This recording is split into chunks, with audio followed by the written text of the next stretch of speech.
Good morning, respected teachers and my colleagues. Today I am presenting a seminar on prospective phase 2 open label randomized control trial to compare mandibular preservation in upfront surgery with NACT followed by the surgery in operable oral cavity cancer.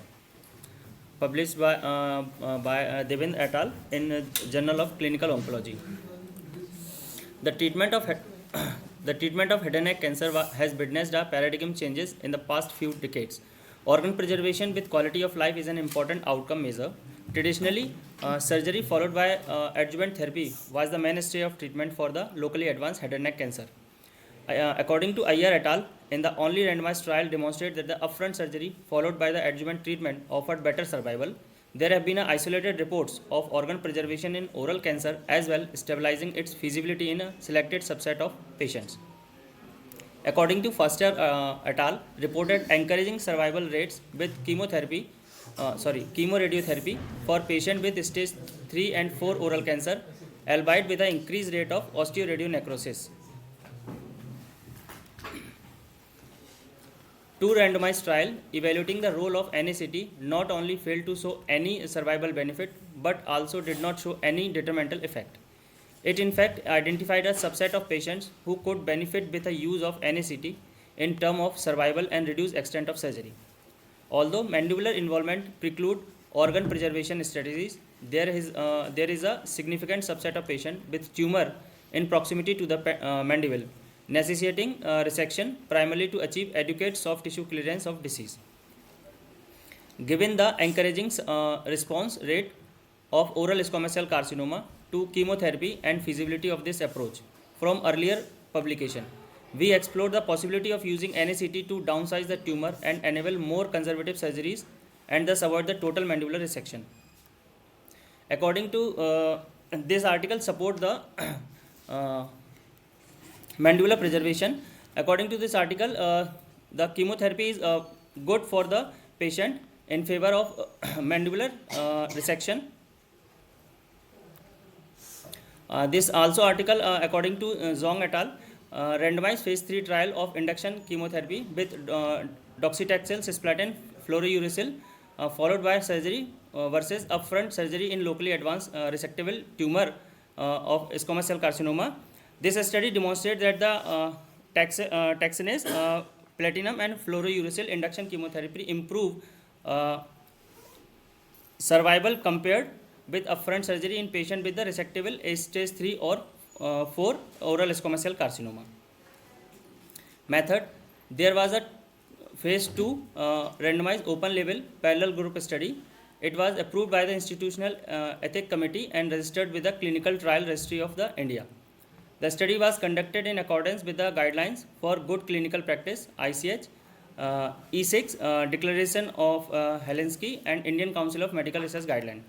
Participants, patients eligible for the trial were those with resectable, treatment-naive, biopsy-proven oral squamous cell carcinoma, buccal mucosa, gingival sulcus, tongue and floor of the mouth are the site with the no clinical or radiologic evidence of mandibular erosion. The decision for mandibular resection was corroborated by the two individual senior surgeons blinded to each other decision. Study procedure: patient underwent a comprehensive head and neck examination, blood investigation, CCT of the head and neck, chest X-ray and ECG. All patients were randomly assigned 1:1 to either the standard arm, that is upfront surgery, then followed by adjuvant therapy, and the intervention arm, in which the 2 cycle of NACT, docetaxel, cisplatin or 5-fluorouracil given at a 3 weekly interval, followed by surgery and adjuvant chemoradiotherapy. Response rate to chemotherapy in the intervention arm was performed according to toxicity criteria. 18 patient has a thrombocytopenia of 0 grade toxicity, and 22 patients observe the lymphocytopenia with grade 1 to grade 2 toxicities, and 18 patients of have the neutropenia grade 3 to grade 4 toxicity. In the standard arm, all patients underwent surgical resection, which entailed a segmental mandibulectomy, ipsilateral neck dissection, appropriate reconstruction of the surgical defect. Adjuvant radiotherapy was administered as per indication depending on the histopathology report.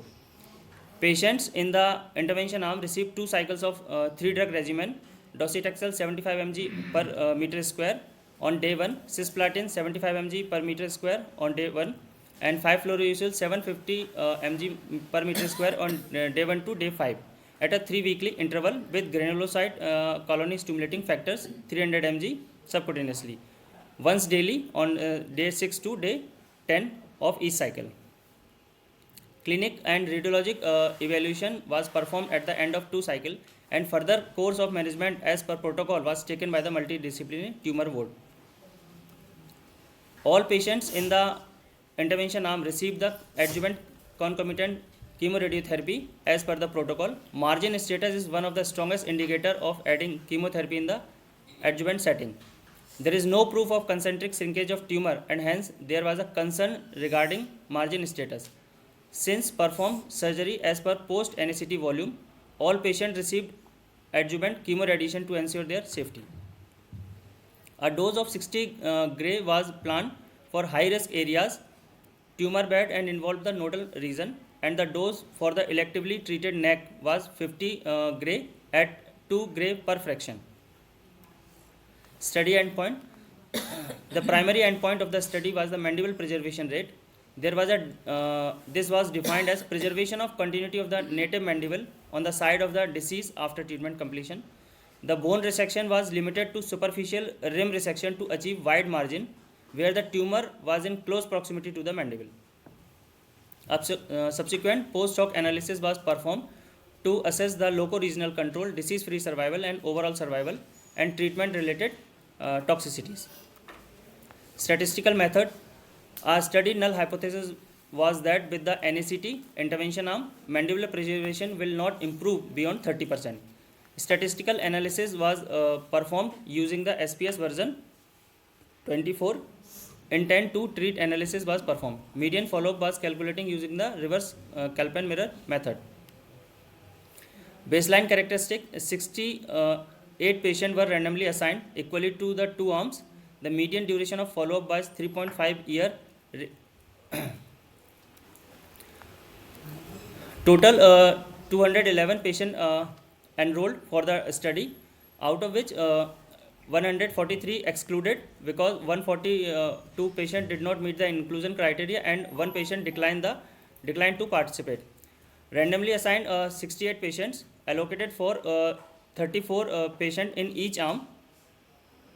In surgical arm, 34 patients received the allocated intervention, and in intervention arm, all the patients received 34 patients receive allocated intervention.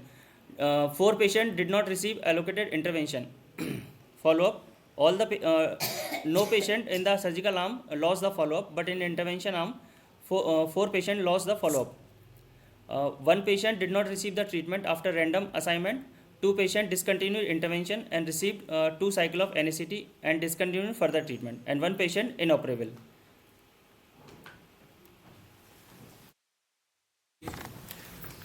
Good morning, sir.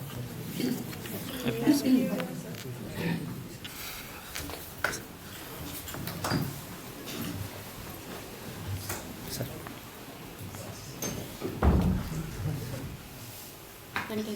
Yeah. Good morning. Baseline characteristic: the median range of age is more than 60 years in 4 patients in intervention surgical arm, and both the arms 4 patients is more than 60 years, and males are included more in both the arms. ECOG group according to 0 to 1 performance status in both the arms. And buccal mucosa and GV sulcus included in both the arms, and tongue and floor of the mouth 2 in both the arms. Clinically, T2 tumors included in surgical arm, T3 in 6 patients, and T4 in 19 patients in surgical arm, and 21 patients T4 in intervention arm. Clinically, N0 neck included in surgical arm 19 patients and 11 patients in intervention arm, and disease stage is 4A in 19 patient in surgical arm and 22 patient in intervention arm. Treatment received in intervention arm, 16 patient as a stable disease and disease progression in 3 patients, and toxicity 11 patient 14 patient had a grade 3 toxicity and 11 patient feel the grade 4 toxicity. Surgery for primary tumors, segmental mandibulectomy done in 34 patients in surgical arm and 15 patient marginal mandibulectomy done in intervention arm. Neck dissection, 32 patients in surgical arm, modified neck dissection done, and in 20 patients in intervention arm, modified neck dissection done. Reconstruction done in PMC in surgical arm in 33 patients and 15 patients in intervention arm. Adjuvant treatment, 16 patient done with adjuvant radiotherapy in surgical arm, and 26 patient received the adjuvant CCRT in 26 intervention arm. Adjuvant treatment, in the intervention arm, 26 patient received adjuvant concurrent CCRT and 3 patient received only adjuvant radiotherapy. In the surgical arm, 16 patient each received adjuvant radiotherapy and adjuvant CCRT respectively. 2 patients did not receive any adjuvant treatment in view of early stage and absence of any adverse factor. Adjuvant treatment was started at a median interval of 5 weeks. The median time taken for completion of adjuvant treatment was 44 days, range from 36 to 59 days overall. Patient who received adjuvant CCRT received 6 cycles of once weekly cisplatin 30 mg per meter square in both arms. Patient completed adjuvant treatment in the surgical arm in 44 days and in 43 days in intervention arm. This is the type of toxicity feel by the patient. In grade 2 toxicity, mucositis and skin rashes occur in surgical arm, and mucositis and skin reaction occurs in intervention arm. Type 2 grade toxicity. Histopathological report, moderately differentiated squamous cell carcinoma was the most common tumor differentiation encountered in 4 patients who were in the intervention arm among patients who underwent a marginal mandibulectomy. Superficial bony invasion was reported on final histopathological examination. Pathologically, T0 to T2 stage observed in surgical arm in 15 patients and 14 patients in intervention arm, and T3 to T4 tumors observed in surgical arm 19 patients and intervention arm in 15 patients. Pathological margin, more than 5 mm negative margins were observed in 31 patients in surgical arm and 29 patients in the intervention arm. Pathologically, N0 to N1 node, 23 patients in surgical arm and 20 patients in the intervention arm. ECS, extracapsular extension, observed in 14 patients in a standard arm, surgical arm, and intervention arm in 12 patients. Perineural invasion is present in 6 patients in surgical arm and 4 patients in intervention arm. Outcome, overall the number of patients with the recurrence in both the arms was almost identical. Local recurrence occur in 2 patients in surgical arm and 7 patients in intervention arm, and distant metastasis observed in 6 patients in surgical arm and 3 patients in intervention arm. Status of follow-up, status at last follow-up at not and percentage, alive and disease free in 18 patients in surgical arm and 16 patients in intervention arm. Similarly, the number of patients with distant metastasis was also not different. There was no difference in the loco-regional control. In the red line shows the NACT arm and the blue line shows the surgical arm, and both this in this graph, LRC in locoregional control in patient treated with upfront surgery compared with those treated with the NACT followed by surgery. There is no difference in the locoregional control. And in the disease-free survival in patients treated with upfront surgery compared with treated with NACT followed by surgery, the disease-free survival as in both the arms is equally. And overall survival patient is almost equal in the both the arms.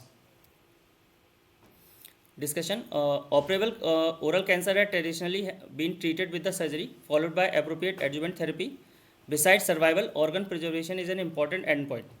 Segmental resection of the mandible has deleterious effect on normal physiology and significant effect on the quality of life. Free tissue transfer using vascularized bone can provide a perceived better physical appearance and eating ability. Preserving mandibular continuity when oncologically safe is an ideal option. Gross involvement of the bone mandates segmental resection in the absence of bony invasion because of the presence of deep soft tissue disease which preclude marginal resection. According to Brecker et al., this article support that the quality of life in oral cancer patient affect the mandible resection and socioeconomic culture aspect. The postoperative quality of life in this patient was significantly influenced by the extent of the bone resection. The current study provides proof of principle that conservative resection are feasible after neoadjuvant chemotherapy.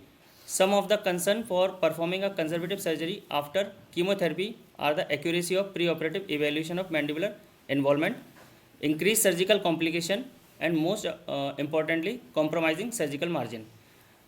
CECT scan has the best reported overall accuracy in detecting bony invasion.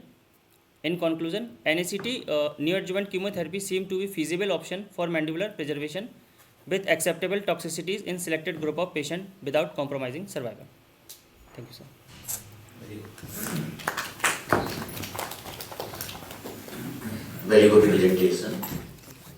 Excellent topic